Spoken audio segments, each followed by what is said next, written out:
fucking bounce it.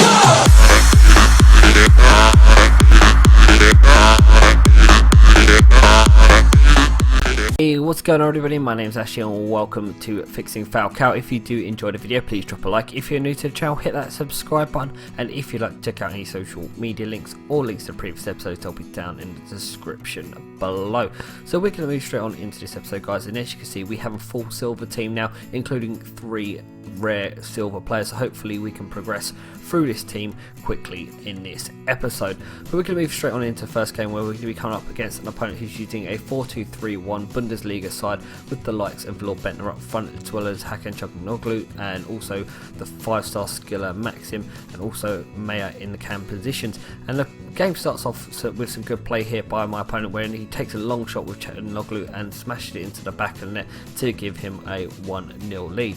And then he tries to replicate that fact again, getting some space for Çalhanoğlu to have a shot, and the keeper does well to tip it away for a throw-in to keep it at 1-0. Then we get an opportunity of our own, some nice work here, playing through Falcao. Falcao has a shot, well saved by the keeper, keeping the scores at 1-0.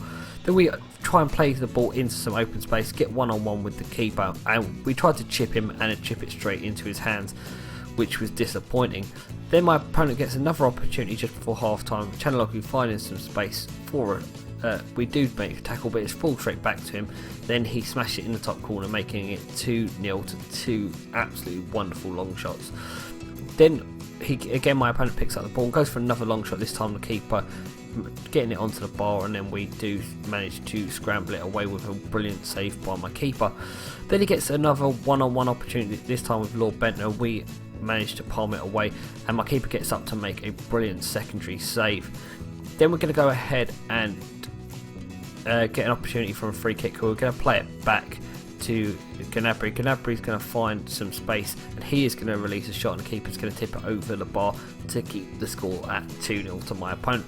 Then we get an opportunity where we race through clear, and eventually we're going to play it into Riviere. Riviere's going to put it into the back of the net, making it 2-1, but it was too little too late, and we do not secure any upgrades from the game, because although we lost 2-1, Falcao wasn't on the score sheet, so we pick up no upgrades from this game. But fair play, my opponent did deserve to win. He was the better player, and 2 absolute killer long shots let me down. But we move on into the second game, where we're going to be coming up against an opponent who's got a 4 gold BPL side in a 4-2-3-1 formation with 2 wide players. He also has Sonaldo at left midfield. But it starts off where we pick up the ball in the midfield and find some space to create a shot with Falcao. Falcao is going to tip it around the keeper to make it 1-0. Then my opponent gets an instant reply from Danny Ings, smashing it in the back of the net to make it 1 apiece. Disappointing to concede such a sloppy goal straight after scoring, but you can't do anything about that. Then in the second half, my opponent gets another opportunity, breaking through my defence, and his shot is going to be saved low at the keeper's far post. But we pick up some possession once again, trying to find some space for a shot. We play the ball through. Eventually he's going to find Falcao. Falcao's going to tip it around the keeper once again to make it 2-1, giving us our second upgrade of the game. Then he plays an over the top ball here. Danny Ings takes it down and misses after a save by the keeper.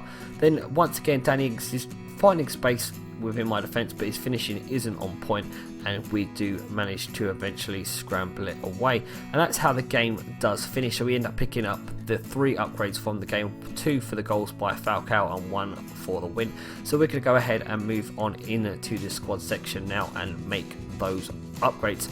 And the upgrades are going to be coming in the right midfield position, replacing Serge Gnabry, and we are going to be bringing in a name by the name of Xherdan Shaqiri, who is a very, very good right midfielder, and I think he's one of my favourite BPL right midfielders this year that I've used. We move on into the next game, and due to a couple of corruption issues, we weren't able to show you guys this team that we're playing, but it was a full MLS side, and he picked up the ball here, plays the ball through, and eventually works his way into a shot.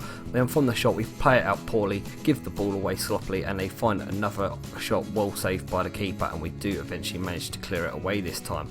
But my opponent was a very, very decent opponent, and he created a lot of opportunities to get goals in this game, and again he plays the ball through, and a poor pass by Lampard finds the goalkeeper. We throw it straight back out to Lampard. Lampard picks it up, places it to Villa. Villa plays it through to Kaká, and Kaká's shot is well saved by the keeper, who gathers up at the second attempt. Then we pick up the ball here with Jordan Security in the wide area, driving towards the box. He cuts inside, manages to hurdle the defender. Then the second defender, who happens to be Frank Lampard, takes him out in the box, giving us a penalty. Falcao's going to be the man to step up from the spot, and he is going to dispatch the penalty away, giving us a 1-0 lead against the run of play. Then my opponent is going to continue to push forward, trying to create opportunities. This is deep in the second half. He gets the ball in the midfield, and he is going to have a decent shot that's tipped over the bar by the keeper. Going to continue to apply the pressure. Kaká picking up the ball here, playing it through, and eventually my opponent's going to have a shot with David Villa saved by the keeper, which goes out from a corner. From the resulting corner, we are going to head it back towards Kaká. Kaká's going to cross it in, and the keeper's going to collect. His throw is going to be poor. We're going to lose it in the middle of the park. Pirlo's going to win it, and some nice work by David Villa to get it through some space and shoots it into the back of the net, giving us a 1-1 scoreline.